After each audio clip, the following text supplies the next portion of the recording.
Well, yeah, that's right. I know someone I'd like to introduce you to, if you're okay with it.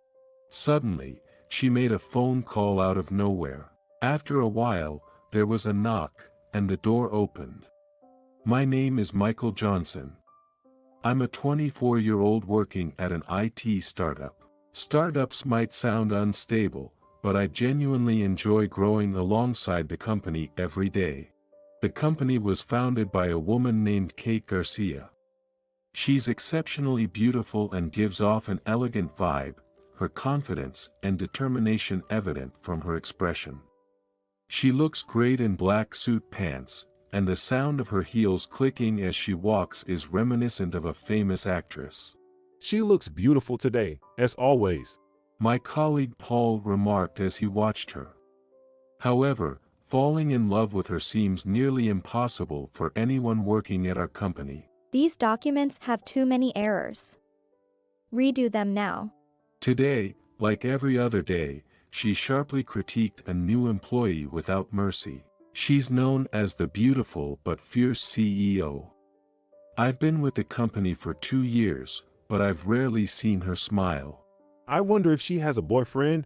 Paul asked me, but how would I know? She's supposedly 28, but her private life is shrouded in mystery. Maybe she's dating some rich guy. I joked back. Hey guys. Talking behind her back again.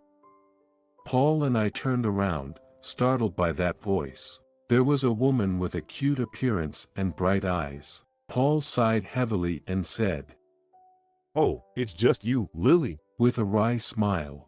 Her name is Lily Garcia. She's Kate's sister, and we've known each other since college. Actually, I was introduced to this company through her.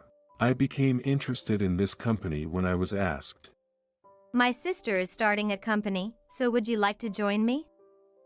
I also thought that the vision envisioned by Kate was interesting, so I decided to join this company.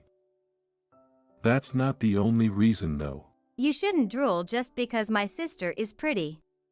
Lily said as she pointed at my face. I quickly covered up, denying it. I'm not drooling at all. First of all, What? Do you have someone you like? Who? it's none of your business. Now, get back to work. How boring. She pouted as I shooed her away. I couldn't possibly say that the person I like is Lily. The main reason I joined this company was to work in the same place as her. But I've never mustered the courage to confess. I've been in love with her for 4 years now. As I sighed, wondering what to do, I caught Kate's eye. She glared at me, then walked over with her heels clicking, and slammed some documents down in front of me. You'll be joining us for the upcoming business meeting, so please go over this material. Yes, understood. Thanks to my programming skills honed since my student days, I believe I have a decent level of technical expertise. Therefore, I was able to produce results soon after joining this company, and now I occasionally receive direct assignments from Kate.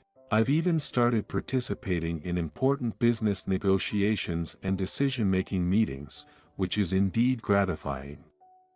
However, lately, it feels like she has been particularly tough on me, or is it just me? I asked Paul, only to be teased. Were you giving her the eye or something? So, I just shrugged. Then, Lily was also called by her regarding the negotiation. It's good to be proactive, but try to speak more politely. Okay, I will. Are you sure you're okay?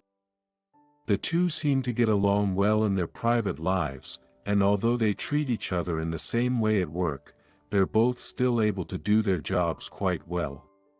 I couldn't help but admire what truly competent sisters they are. A month later, Kate and I went to a business negotiation with a certain company. However, despite hours of discussion and deepening debate, our opinions remained at an impasse. In the end, we decided to drop the discussion this time.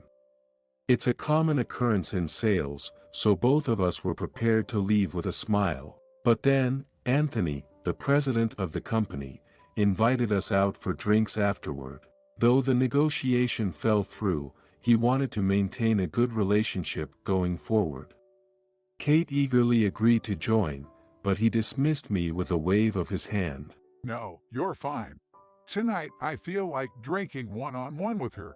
Even Kate seemed perplexed by his words. Frankly, I found his behavior quite rude. But our company is in a precarious position, always a breath away from uncertainty. Maintaining connections with other businesses is crucial for us. Understood. I'll head back first then. Yes, all right. I made sure to leave without causing any awkwardness. However, I felt a bit uneasy. The leering gaze of him on her was unmistakably sleazy. Noticing the gaze, she forced a smile, clearly uncomfortable. I whispered to her, "I'll be at a nearby cafe working on some remaining tasks, so please contact me if you need anything." She looked surprised but quickly responded coolly with, Okay. "Perhaps it was unnecessary worry. After all, she's capable of taking care of herself and unlikely to drink too much."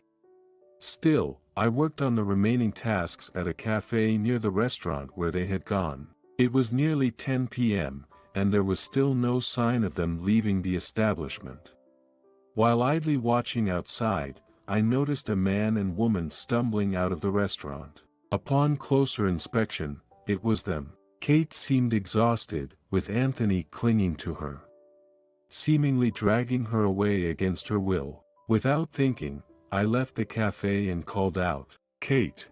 Then, she turned to me, even though she was in a daze. Michael? What's the matter with you, still loitering around here? Anthony glared at me, but at that moment, I was quite emotional. "Why did you let her get so drunk?" What's that? I only suggested it normally. Stop, Michael. I'm okay. She said that, but I didn't care and pulled her towards me anyway. I wanted to get her away from him as soon as possible. "What are you talking about? I told you to call me if anything happened. Why did you stay silent until you got like this?" When I said that, she weakly apologized with a, I'm sorry. I suddenly realized, what am I doing getting angry at her? After a moment of reflection, I turned back to Anthony. "From here on, I'll take responsibility and take care of her." Then, I gently placed her into the taxi I had called. "Are you okay? Do you feel sick?" No, I'm fine, really. Thank you. And I'm really sorry for troubling you. "Not at all. It's a relief that you are safe, huh?" At that moment, I felt a soft sensation spreading. I involuntarily held my breath. Because she had clung to me. I'm sorry. I was a bit scared. "Kate." Just because I'm a woman, I was completely underestimated. It's frustrating. I've worked so hard, struggling every day to keep the company afloat. During the taxi ride, she was throwing a tantrum like a child, buried her face in my chest and confided her daily struggles and worries to me.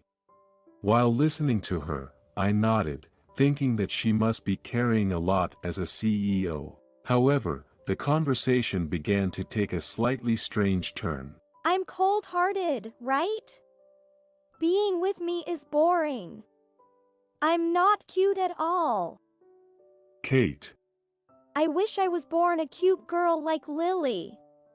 Why am I like this even though we're sisters? The alcohol must have been speaking, but I was definitely thrown off by the gap between this and her usual self. Yet, she felt closer to me than ever, and I couldn't help but find her a bit cute. After a while, we arrived at her condo. "Kate, we've arrived at your home. Let's get off for now." Then, she suddenly looked up at me. Her face was red up to her ears from being drunk, and her eyes were wet. Looking at me with those eyes, she said, Walk me to the door. "Huh?" Walk me. Saying that, she clung to me even tighter. Reluctantly, I supported her body and headed towards the entrance, where she said, "It's okay, come on in." Then, she puffed her cheeks like a child and dragged me into her room. Kate, are you okay? My head is spinning. Finally, it seemed her exhaustion had peaked, and she closed her eyes, lying listlessly on what seemed like an expensive sofa. You'll catch a cold if you stay like this. But all she could do was moan. She probably couldn't even walk anymore. Realizing there was no other option, I picked her up. Despite being a CEO who leads many employees, she was as light as a feather. It's amazing how she pulls everyone along with such a small body. Thinking that, I laid her down on the bed. After covering her with a duvet, I suddenly realized that I probably shouldn't be here. Just as I thought about leaving a note and heading home, a hand stretched out from the bed and grabbed my arm. "Let's sleep together." Half opening her eyes and seeming dazed, she invited me. No, no. What are you saying? That's definitely not. "It's fine. Just let me use you as a body pillow." That can cross the line. She wouldn't let go of my arm, making me wonder where she was getting such strength. Reluctantly, I got into the bed. She clung to my body tightly like a body pill. I was honestly startled when she even entwined her legs. "Thank you." She suddenly thanked me, and I looked towards her. She had her eyes closed. Continuing with her eyes still closed, she said, "Thank you for always protecting me, for supporting me. I'm really always." That's not big deal. I'm always the one being helped by you. That's not true. Even today, getting drunk and you coming to help. I was really happy. She drifted off to sleep before finishing her sentence. Still clinging to my body, wondering what to do, I eventually closed my eyes. Perhaps due to the exhaustion from traveling in the negotiation, I quickly fell asleep. The next morning, I was awakened by a woman's scream. Opening my eyes, Kate, who had clung to me so tightly before, suddenly pulled away, her eyes wide with shock. "What are you doing here? Did we make a mistake?" No, we didn't. No worries. Please listen, I swear. After explaining last night's events, she seemed to understand. "I'm sorry for troubling you last night." No, I'm not bothered by it. More importantly, are you all right? "I'm not bothered either. But I can't believe I made a mistake at a drinking party for the first time in my life." Seeing her holding her head in what seemed like remorse, I couldn't help but chuckle. My image of the cool Kate was completely shattered since yesterday. I had discovered that she had a very adorable side. And I understood that she was carrying her own set of anxieties as a CEO. As her subordinate, I resolved to support her even more from now on. I made up my mind as an employee.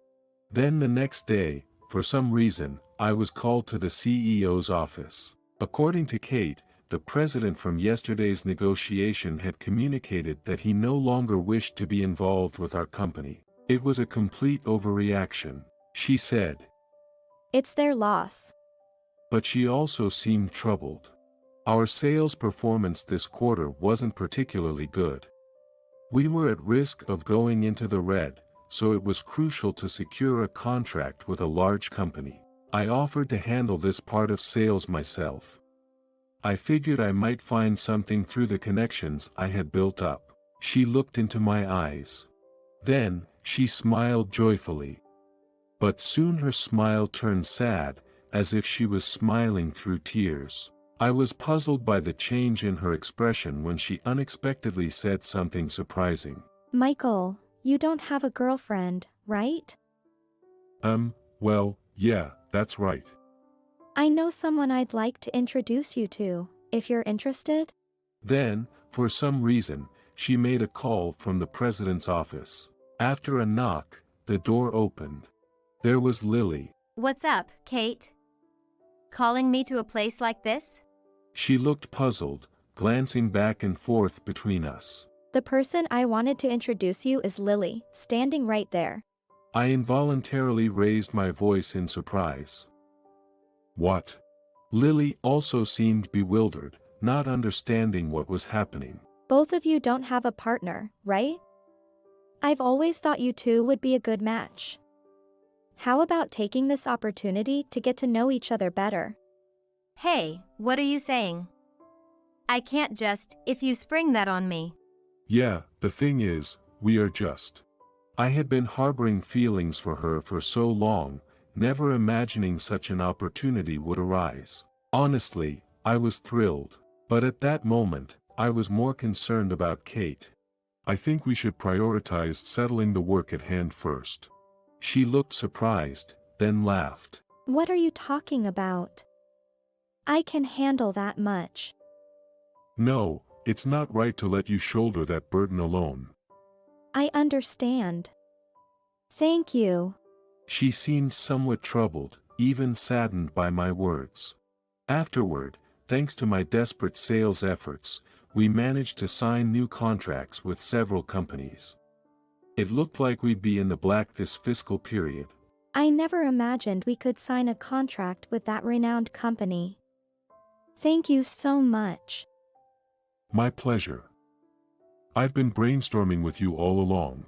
Over the past month, we have been holed up in the meeting room, continuously working on proposals. We had our disagreements, but overcoming them allowed us to achieve great things. Now, you can finally go on a date with Lily. Oh, yes. Being told so by her, I found myself unable to be straightforwardly happy. She watched my reaction with curiosity. What's the matter? You've liked Lily for a long time, haven't you? That's true, but how did you know about that? You can tell. Just by seeing how you look at her. She then looked sad again. The next day, I went to a cafe with Lily. Even though it was a date, we had been out together many times before since we've known each other for so long. However, being with the person I liked didn't give me the same excitement as before. Wondering why, Lily spoke up. Are you worried about my sister? I hesitated at her words. Then, she revealed a shocking truth. I knew you liked me.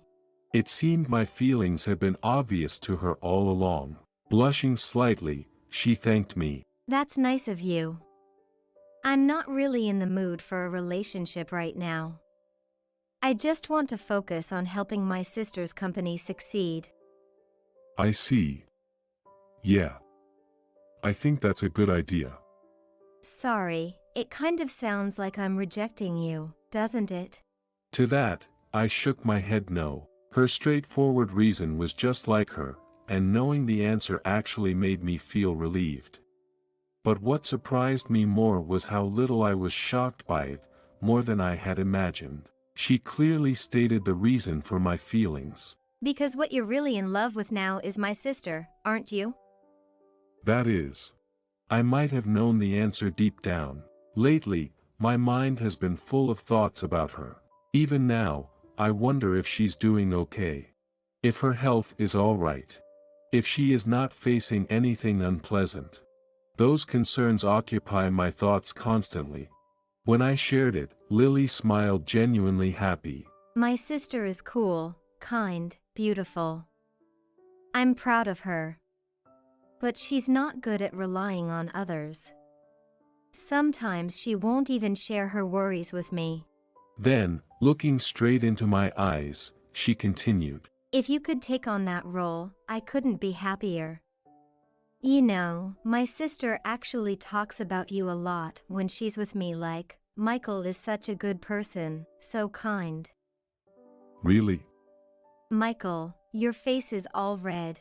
Teased by her, I instinctively covered my face with my hands. Later, I went to CEO's office. How was the date? I squeezed her hand as she spoke with a forced smile. She immediately blushed. What is it? I have something I want to talk to you about. I took a deep breath. And holding her small hand even tighter, I looked straight into her eyes to convey my feelings. I'm in love with you. She was stunned. When I told her again that I loved her, her face turned even redder. Why? I thought you liked Lily. Yes, I did. But at some point, I couldn't stop worrying about you, taking on everything by yourself. So, can I support you from now on? Both in work and personally. Lacking any skill in playing games, I simply poured out my feelings. Then with tears in her eyes she hugged me. I was trying to give up on my feelings for you, introducing Lily. Is it okay, for me? I'm quite a handful, you know? A handful, because you're needy. She silently nodded several times in my arms. That gesture was so endearing that I pulled her closer. At that moment, there was a knock on the door. Turning around, I saw Lily grinning as she opened the door. Sorry to interrupt you guys. Lily! She quickly stepped away from me. Kate, you're at work right now, right? I understand how it feels to be blind to your surroundings because you don't have any experience with men, but you have to be aware of the time and place. Sure, okay, I will. Are you sure you're okay? Watching her usually being strict with Lily, now reversed in the context of love, was amusing, and I couldn't help but laugh. Currently, only Lily knows about my relationship with Kate. Considering it's a workplace romance, we decided to keep it a secret to avoid complications. Although, I'm thinking about announcing it to everyone once we're married.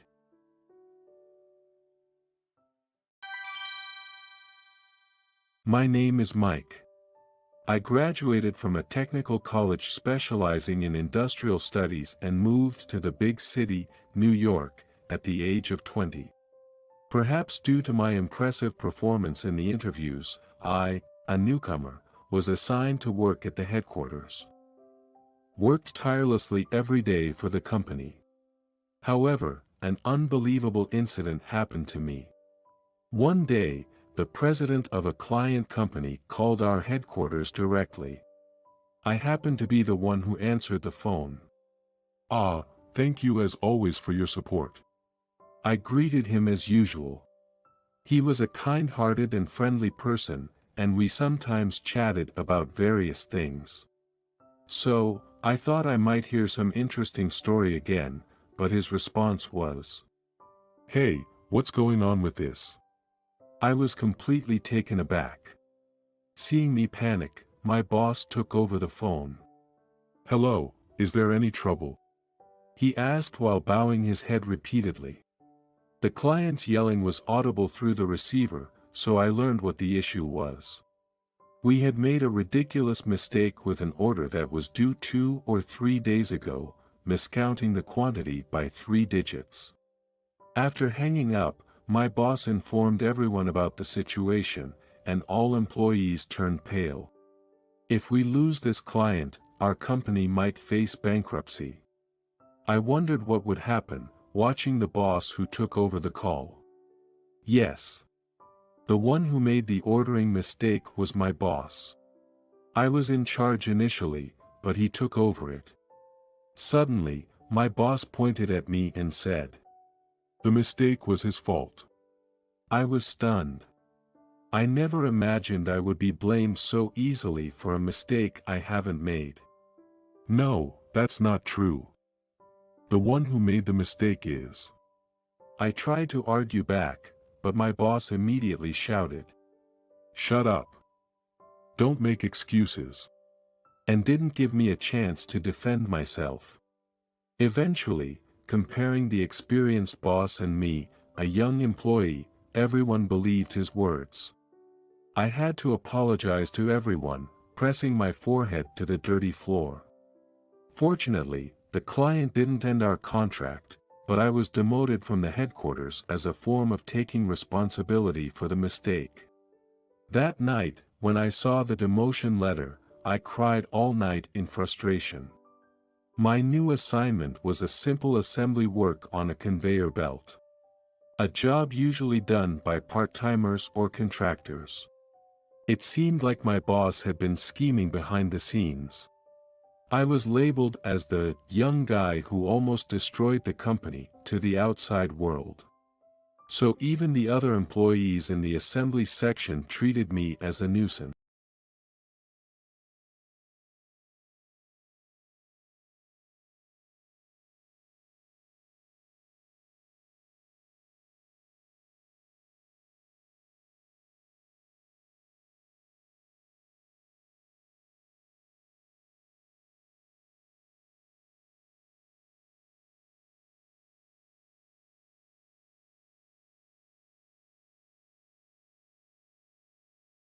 Should I resign? Back then I have seriously considered resigning. To relieve stress, I relied heavily on alcohol. I was fine during last year's medical checkup, but next year might be risky. But with such a work environment, I couldn't give up drinking. Recently, unpaid overtime has become the norm. I felt my zest for life gradually diminishing. So, it became my routine to buy alcohol at the supermarket near my office. One day, after finishing my overtime work, I drove my old car to the supermarket as usual. Finishing my groceries, as I was about to leave the supermarket, it suddenly started to rain. I remember hearing about a hurricane approaching on the news, but it seemed to arrive earlier than expected. This is serious, I better head home quickly. Thinking of it, I just then noticed a woman looking troubled and gazing up at the sky. Hey, isn't that Miss Smith? I couldn't help but call out. Good evening. Ms. Smith noticed me and bowed her head slightly. Her name is Susan Smith. She works as an office clerk at the same company I was transferred to. Ms. Smith is a very quiet person and doesn't talk much with others. I've only ever talked to her about work. It was my first time seeing her in casual clothes. You're caught in the rain, huh? I asked. Yes, actually, I came by bike. She replied. The rain was indeed too heavy for biking, especially with the hurricane approaching. Do you have anyone who can pick you up? I asked. She said no. I can give you a ride if you'd like, I have a car. I offered without thinking too much. She seemed surprised. Looking at her reaction, I thought I might have spoken too casually. Regretting it, thinking it might be presumptuous for her to get into a man's car. But she smiled and said, Thank you. I'd appreciate that. In the car, I asked her address. And I was surprised to hear the address sounded familiar. Turns out, she lived in the house next to my apartment. Ms. Smith, usually stoic, looked surprised too. What a coincidence.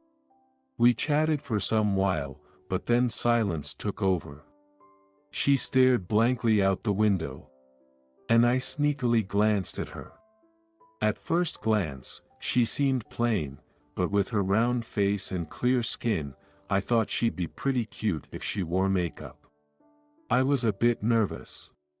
The conversation dwindled, and we arrived at her house amidst an awkward silence. When saying goodbye, Ms. Smith smiled and thanked me, but I realized I had forgotten something important. You know, without your bike, it'll be tough for you to get to work tomorrow, right? I can drive you. I offered, feeling quite proactive.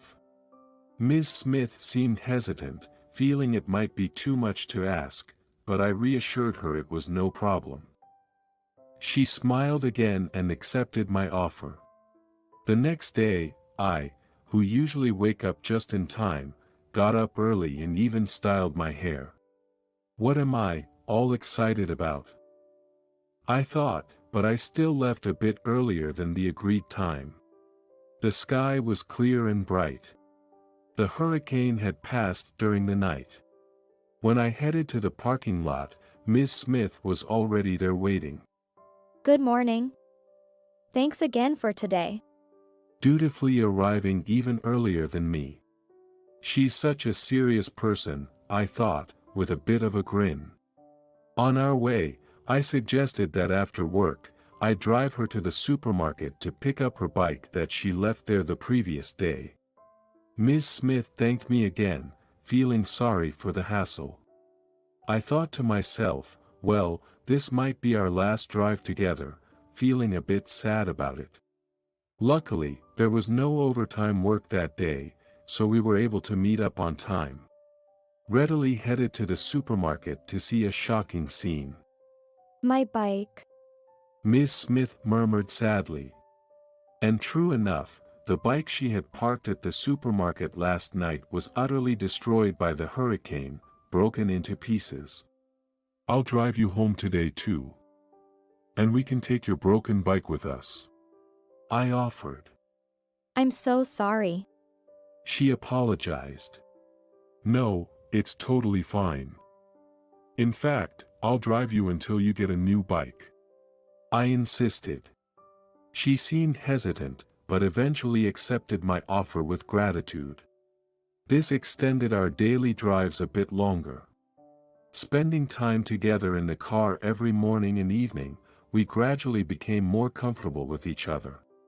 Slowly, spending time with Ms. Smith became the highlight of my day. One day, after work, we stopped by the supermarket as usual. I picked up some beer and a dinner box for myself. Do you always eat boxed meals?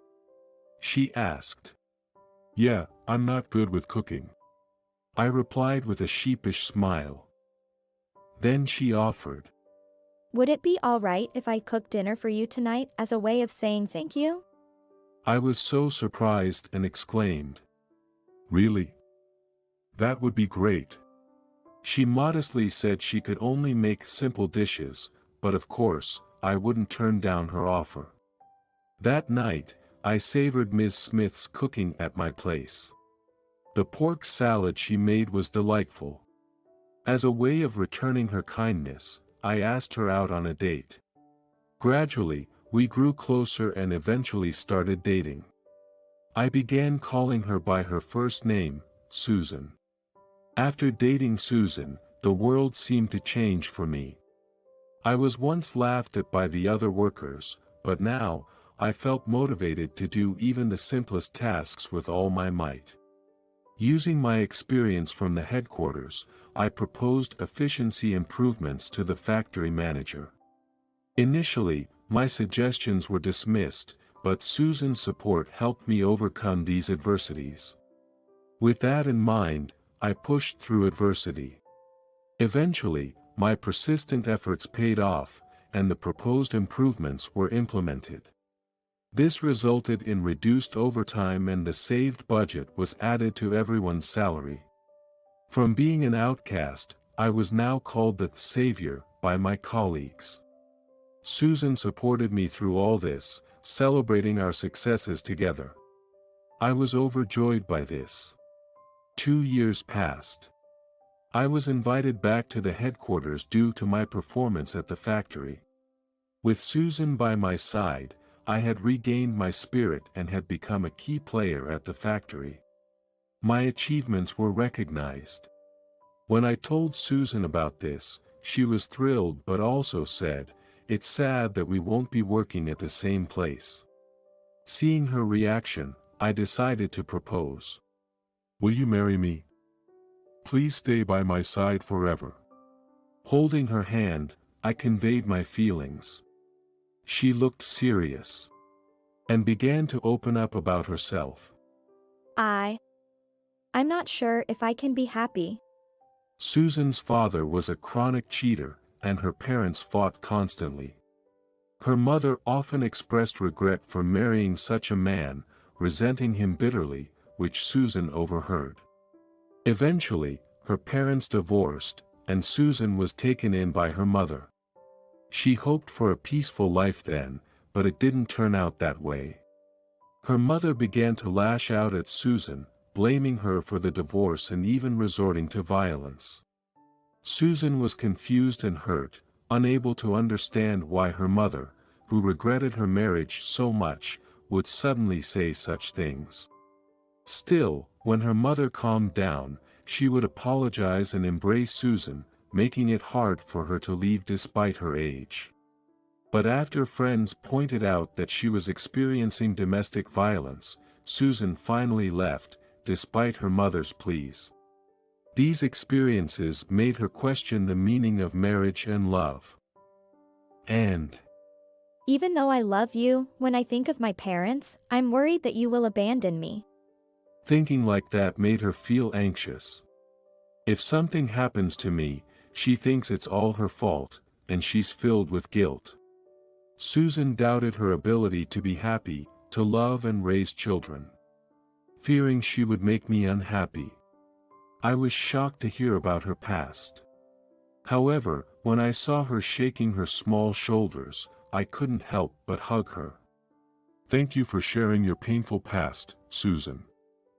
I still want to marry you, I said, and shared my own story.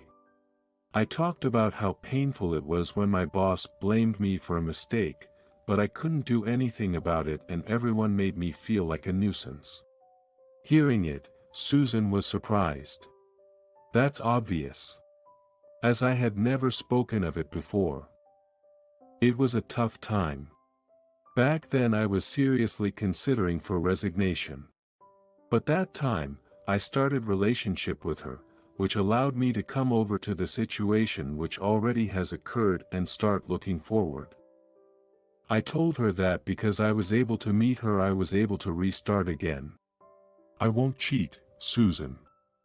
Let's be happy together. I reassured her, and she cried in my arms. 3 years later, we welcomed a new family member. Susan's personality brightened. No, in fact, he became more spunky than before and said, Hey, Mike. I told you to go cook the rice right.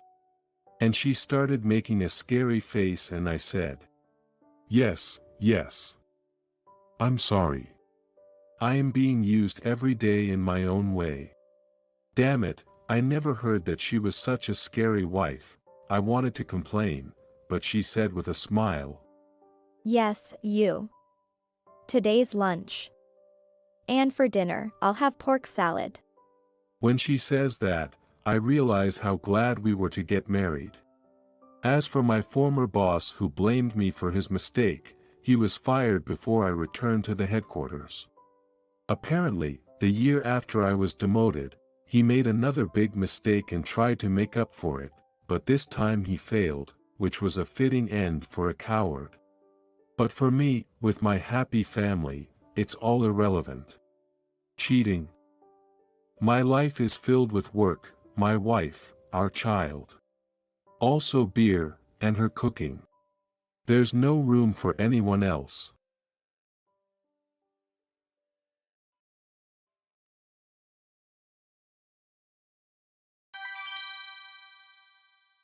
My name is Daniel Smith. I'm a regular office worker, now in my 3rd year since joining the company. The time since graduating from college has flown by in a blink. I've experienced meetings with trustworthy superiors and faced setbacks. There were days I was determined to prove myself. All of these moments have been essential for me. I find myself alone in the office, staring at the ceiling. If you keep conveying your feelings sincerely, they'll surely respond. Reminding myself of a saying that has kept me going. I close my eyes and reflect on everything from the day I joined the company until now. I had a vague idea that a career in sales would be challenging before I even started. I was prepared, but the actual difficulty of the job was beyond my imagination. I had to listen to various clients' needs, and find companies that could fulfill their requests. To put it simply, that's what my job entails. The work itself involves juggling different interests, and keeping everyone happy is part of the challenge. Yet, I found satisfaction in my job. Having been in the American football team during college, I was confident in my mental strength. Contrary to my positive attitude, I struggled to deliver results at work. I wondered if I was unsuited for the job or just not yet accustomed to it. I was a slow learner, feeling the pressure of the gap with my peers. The more desperately I tried, the worse things seemed to go. It was a vicious cycle. However, I was fortunate with my supervisor. Sarah Johnson, my tutor at work, was strict when needed and kind when necessary. How have you been doing lately? If you're struggling with anything, feel free to ask me. I'm actually looking for a store that deals in Asian-style products, but I'm having trouble finding one. In such cases, it might be faster to check with department store contacts than looking for someone in charge directly. Exactly. I'll try that, thanks. If you have any problems again, ask me anything. By the way, are you going to have fast food again today? Didn't you bring your homemade lunch before? I've been so busy lately that I don't feel like making anything. There's a deli near the office that's affordable and healthy. I guess there was a place like that. I didn't know about it. It's an old store that's not even on the map app. I'll take you there sometime. Oh really? Thank you very much. Sarah always looked out for me. Not just with work but also with personal matters. She's covered for my mistakes numerous times. She was not only helpful to me but also actively supported other colleagues in need. I respected her not just as a supervisor but as a person. I was really fortunate with my supervisor. From what I heard from my peers, other supervisors were quite strict. Some colleagues were left to fend for themselves, or suffered from harsh comments, affecting their morale. I had been envied many times about Sarah being my boss. I was grateful for my environment and had set 2 goals for myself. One was to excel as a salesperson and repay Sarah for her support. The other was to become like her, someone who can handle their own responsibilities while helping others. I deeply respected her. It's okay. Have confidence. If you keep conveying your feelings sincerely, they'll surely respond. It was her favorite saying. But no matter how great my supervisor was, the fact remained that I was struggling with my work. Despite all the support, I couldn't improve my performance significantly. Dwelling on it wouldn't help. At that time, I focused on increasing the number of sales visits I made. I might have been a bit reckless, but that go-getter attitude gave me a chance. It felt like luck was finally on my side. It was a business deal with a super famous company. Something I proposed despite expecting a rejection. Surprisingly, their response was that they wanted to work with us. Despite initiating the sales pitch, I was stunned by this unexpected turn of events. It took me a while to fully grasp that the deal was actually happening. Instead of feeling joy at finally securing a deal, I was overwhelmed. The company was renowned. A large corporation with global business. Frankly, I felt unfit for such a significant task. What seemed like an opportunity for others felt like a huge challenge for me. Upon confirming the deal via email, I contacted Sarah. Immediately sending message to her for advice, she promptly arranged a time to meet. Thanks for reaching out. So, what's up? Actually, I laid it all out. The deal with the famous company. And my doubts about handling it. She initially listened with joy. But I sensed her expression clouding over. Yet, I continued, desperately needing her help. Sarah, I hate to ask, but can you help me with this? It was a plea I could only make to her, trusting her willingness to cooperate. However, her response surprised me. It was a troubled, pained expression I'd never seen before. I worried I had said something wrong. After a brief silence, she said. Okay. I'll help you. I was relieved to have her support. Despite her seemingly reluctant demeanor. Maybe she was busy with other tasks. Still, having her assistance was reassuring. Despite her unusual reaction, I went home feeling relieved. The next day at the office, I faced the unimaginable. The major deal I had landed. It was now under Sarah's name. My request for support had somehow erased my involvement. It felt like my opportunity had been snatched away. Joking. Confused and speechless, I confronted Sarah as she passed by nonchalantly.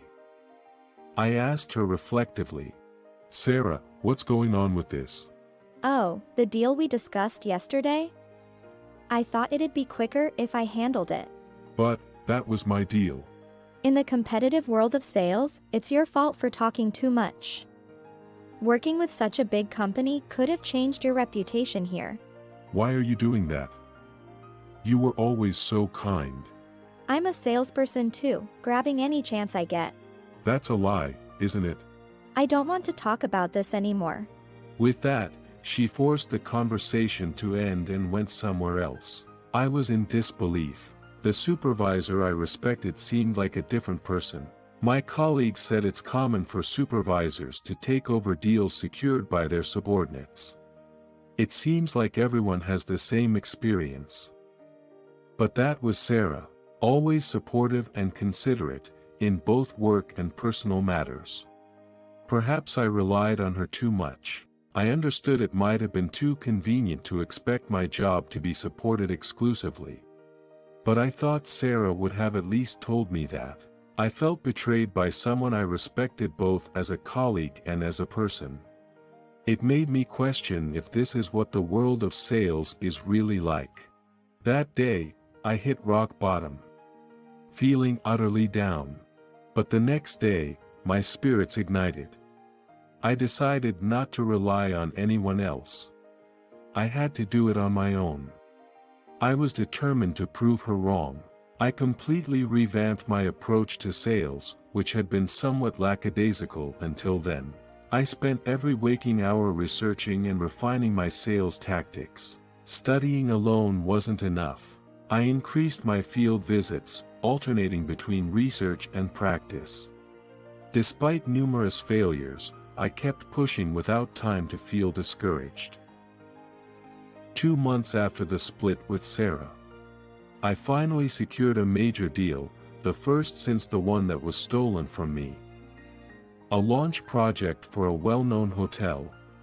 It involved supporting the operations of the opening ceremony, specifically handling the culinary aspects for the commemorative event. I was responsible for finding companies to supply cakes and sweets. The scale of the business was as large as the company itself. Unlike before, I felt excited. Not needing support from Sarah or any other colleague. It was my job, and I was going to make it a success on my own. While facing sales, I discovered my own knack for making deals. Offering run-of-the-mill proposals was pointless. Instead, unique ideas that only I could suggest were more likely to catch a client's interest. With that strategy, I started my search.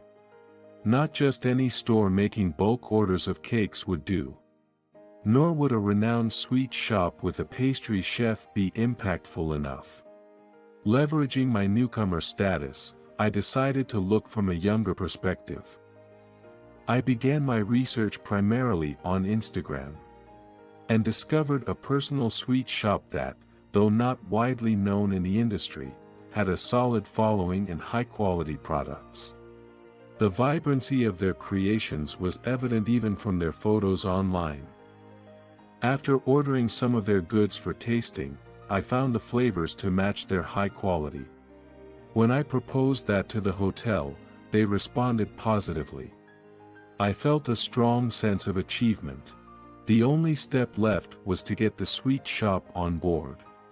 Of course, I knew it wouldn't be easy, and it wasn't. For a small, individually run shop, accepting a large order was a significant undertaking.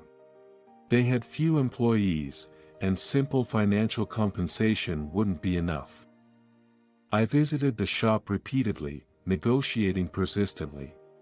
I also worked with the hotel to create an environment that offered more than just monetary benefits. That included opportunities for future events and advertising space within the hotel. Fueled by my passion and these additional perks, the sweet shop owner finally agreed. It was the moment of success in a major business deal. If you keep conveying your feelings sincerely, they'll surely respond. Sarah's words, which had stayed with me even after the betrayal. It seemed to ring true in this deal. By honestly and respectfully conveying my thoughts to both the hotel and the sweet shop, I made the deal happen. Subsequent procedures went smoothly, including perfect schedule management for delivery. After confirming the shipment of the goods from the sweet shop, I exhaled deeply in the office. With that, my job was 90% complete. I felt relieved and proceeded with the final preparations for after the goods' arrival.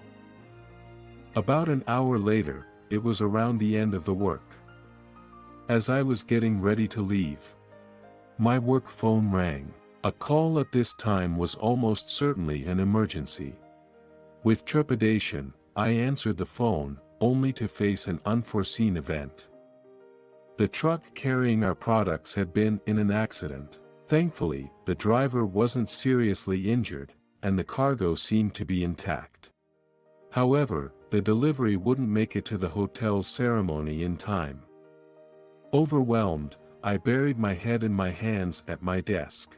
After all my efforts and everything going so well, to fail due to bad luck. I was so lost in despair that I didn't notice someone approaching from behind. You okay, there, handling it all alone? Sarah. I hadn't spoken to her since the day she took over the business deal. We had been avoiding each other, but now she was here, speaking warmly and kindly as she used to. My mind was spinning with the unexpected developments. Let's first inform the hotel about the situation and apologize. Can you handle that, Daniel? Yes. I understand. Great.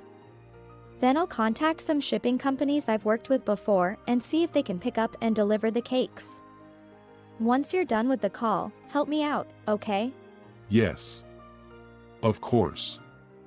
Thank you. It was like when I first joined the company, having her there. So reassuring. I had so many questions, but for now, we focused on handling the emergency. We called several shipping companies, but given the late hour, it was tough to find one. Asking for immediate assistance was indeed a challenge. After being turned down by all, Sarah suggested we directly visit a nearby shipping company. If we keep conveying our feelings sincerely, they'll surely respond. Her usual saying echoed as we headed out. Starting now. Well, I've been indebted to you before. Understood. Really? Thank you so much. Thank you so much. The sincerity paid off. The next day, the cakes arrived at the hotel. And the opening ceremony went off without a hitch, all thanks to Sarah's help.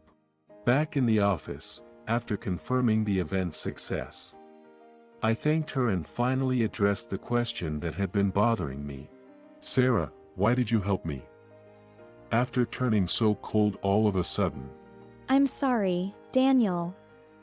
I wanted to support you more, but I thought you wouldn't become independent if I did. So it was intentional. Yes, I'm truly sorry. She said, apologizing sincerely. It was hard to accept immediately. But indeed, that betrayal had driven me to grow as an employee. But you didn't have to take over my work. I know, but the client you brought in was known for crushing newcomers. I knew you'd face unreasonable difficulties if it continued. So, all of that was to protect me. She smiled bashfully. Understanding her reasons, I felt a sense of relief, almost moved to tears. She had always acted for my benefit. I always say to convey feelings sincerely, but I wasn't honest with you, Daniel. I'm really sorry. I'm sorry too. I relied on you too much. With the misunderstanding cleared, we stood stronger. I had become fully capable as an employee, raising my standing in the company. It was all thanks to her. She was still the person I admired the most. Time passed, and it's almost 5 years since I joined the company. Sarah and I are still working together, now as top performers. And more than that, she's becoming my life partner. We've been dating for 2 years now. Today, on my way home from work, I'm planning to propose to Sarah. It's time for me to be not just the one protected but also the one who protects her.